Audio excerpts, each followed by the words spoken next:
Өнөөдрийн хандс маань та буюу цагаан будын талбайг илэрхийлэх хандс байна. За энэ зурган дээр та нар маань дөрвөлжин талбайг харж байгаа гэж бодож байна. Тэгэхээр энэ тариан талбайны гэсэн утгыг агуулсан хандс маань ийм зорилготой байх нэ.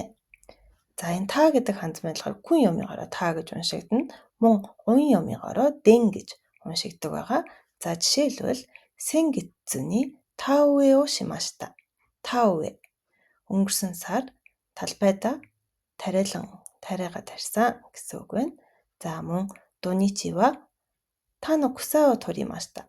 Та хагас утсан өдөр талбайнхаа өвсийг зулгаасан гэсэн үг байна. За дэн гэж уншигддаг үгнүүдийг авч үзье. Мо нацуно суйдэн дэснэ гэхэд суйдэн дэнгээр уншигдэж байна. За энэ маань болохоор альтын зуны тариалангийн талбайда ийм нэг усаар дүүрэгдэг үе иржээ гэсэн утгатай. За мөн атараши юдэнга мицкаримашта. Юдэн гэдэг маань болохоор газрын тосны ийм талбайг хэлж байгаа. Тэгэхээр шинэ газрын тосны талбай мэдэгдэжээ, олжээ гэсэн утгатай байна. Төгсгөлд нь хандсныхаа зорилгыг үздэцгээе.